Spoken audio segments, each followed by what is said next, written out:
Remotely piloted aircraft systems, general knowledge. In this section, we shall look at the various issues surrounding the operation of remotely piloted aerial aircraft systems. Under this, we shall consider some definitions.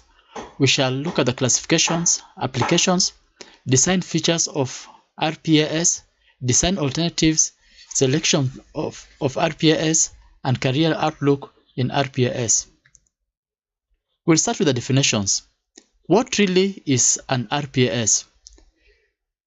These are variously called as unmanned aerial vehicles, UAV, uninhabited aerial vehicle, UAV still, remotely piloted aerial vehicle, RPAV, and in common parlance, we talk about a drone.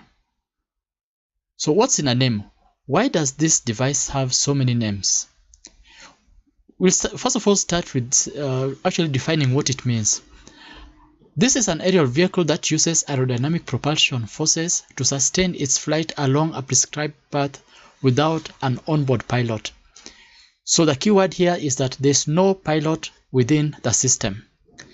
So the first definition, unmanned aerial vehicle, gives this definition. But after some consideration, you realize that the vehicle actually is manned, although the manpower is on the ground.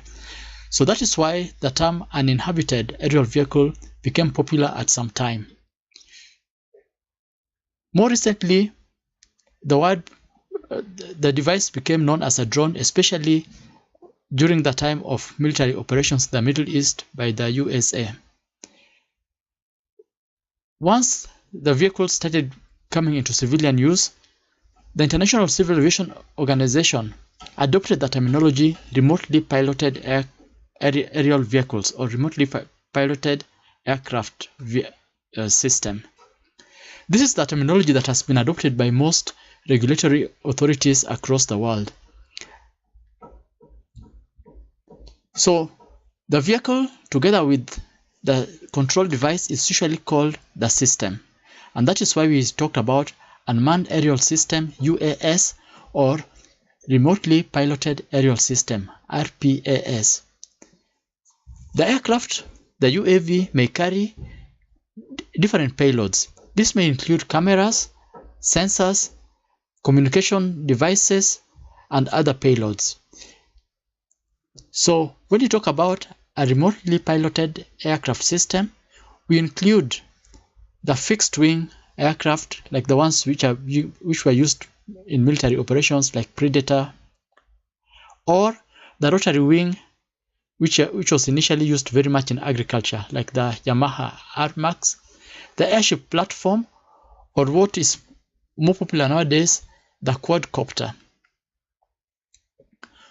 So this terminology, RPAV, is used equally together with UAV and with drone. And as a system, we talk about remotely piloted aircraft systems, aerial systems.